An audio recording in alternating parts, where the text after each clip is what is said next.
اے ایمان والو، نہ تو اللہ اور رسول سے خیانت کرو اور نہ اپنی امانتوں میں خیانت کرو، اور تم ان باتوں کو جانتے ہو، اور جان رکھو کہ تمہارا مال اور اولاد بڑی آزمائش ہے، اور یہ کہ اللہ کے پاس نیکیوں کا بڑا ثواب ہے۔ مومنو،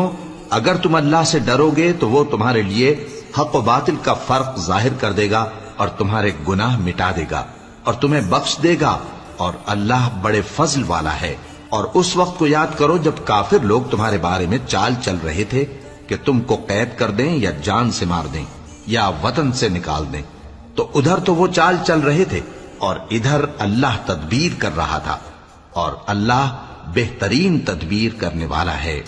اور جب ان کو ہماری آیتیں پڑھ کر سنائی جاتی ہیں تو کہتے ہیں یہ کلام ہم نے سن لیا ہے، اگر ہم چاہیں تو اسی طرح کا کلام ہم بھی کہہ دیں، اور یہ ہے ہی کیا، صرف اگلے لوگوں کی حکایتیں ہیں۔ اور جب انہوں نے کہا کہ اے اللہ